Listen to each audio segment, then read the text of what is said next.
Assalamualaikum warahmatullahi wabarakatuh. Perkenalkan, nama saya Sakila Rahmadani, NIM 2504007 dari Prodi PTI.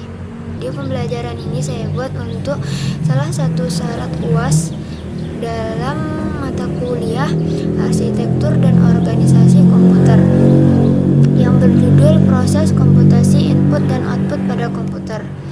Pengertiannya, input adalah proses masukan dalam komputer menggunakan perangkat input seperti keyboard dan mouse.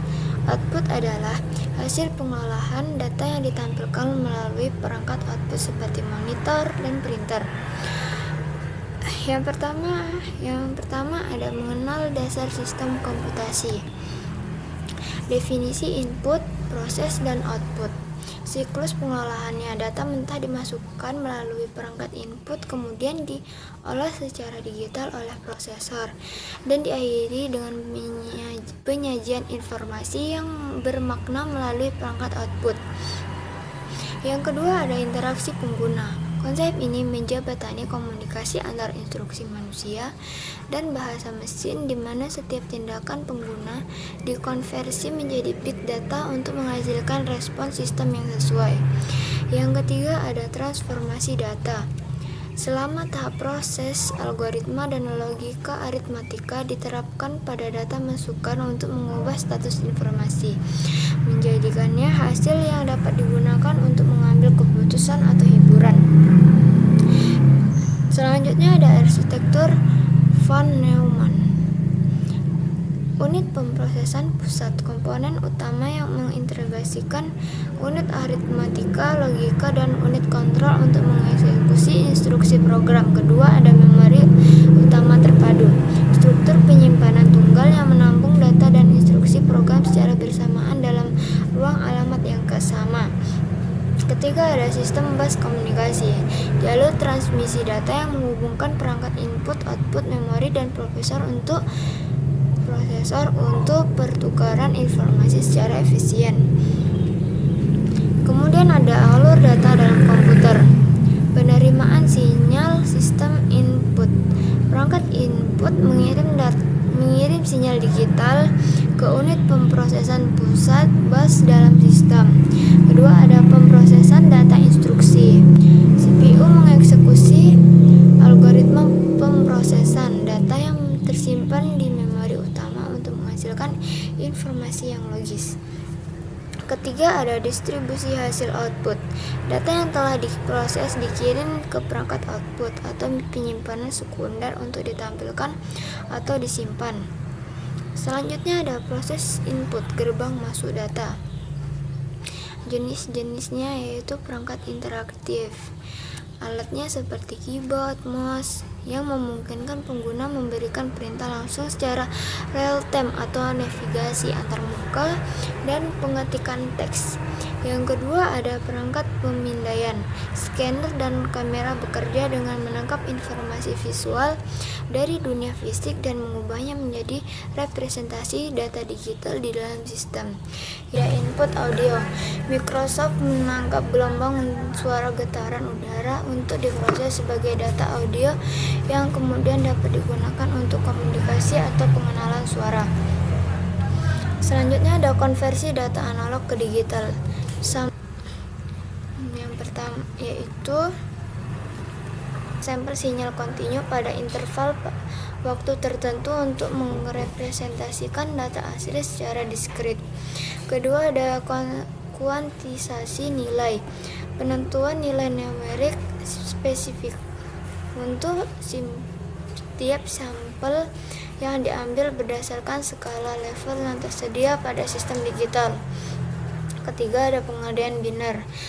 Transformasi hasil kuantisasi menjadi format bit biner agar dapat diproses dan disimpan oleh unit pemrosesan pusat. Selanjutnya ada peran driver perangkat input. Yang pertama ada penerjemah instruksi, mengonversi sinyal perangkat keras menjadi data digital yang dapat dipahami oleh sistem operasi. Kedua, jembatan komunikasi, menyediakan antarmuka standar antar perangkat input eksternal dengan kernel sistem komputer. ketiga ada manajemen sumber daya, mengontrol alokasi memori dan instruksi untuk memastikan data input diproses secara efisien. Yang ketiga ada proses pengelolaan data CPU dan RAM. Unit pemroses sentral CPU.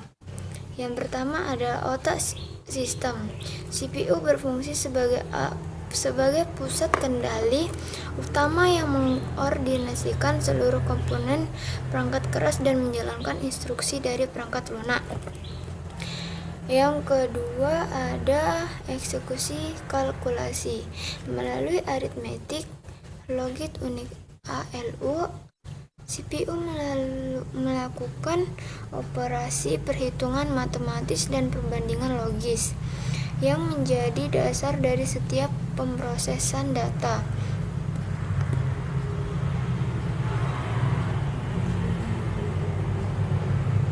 Ada pengaturan arus. Kontrol unit atau CU di dalam CPU mengatur lalu lintas data yang memastikan bahwa instruksi dieksekusi dalam urutan yang benar dan tepat waktu.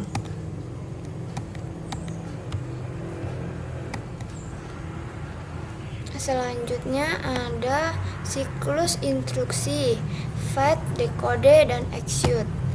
Fetch mengambil instruksi dari memori utama atau RAM ke dalam register instruksi di dalam CPU.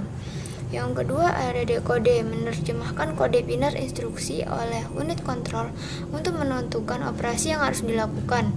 Yang ketiga ada execute, menjalankan perintah oleh ALU atau arithmetic allocate unit dan menyimpan hasilnya kembali ke memori atau register. Selanjutnya ada fungsi memori utama atau RAM, menyimpan instruksi aktif, menyimpan data dan instruksi program yang sedang diproses oleh CPU untuk akses cepat. Kedua ada penyanggaan data sementara, bertindak sebagai area kerja sementara untuk mempercepat pertukaran data antar proses. Yang kedua ada penyangga data sementara, bertindak sebagai area kerja sementara untuk mempercepat pertukaran data antara prosesor dan perangkat penyimpanan. Ketiga ada peningkatan efisiensi. Sistem memungkinkan multitasking dengan menyediakan ruang bagi aplikasi yang berjalan secara bersamaan agar sistem tetap responsif.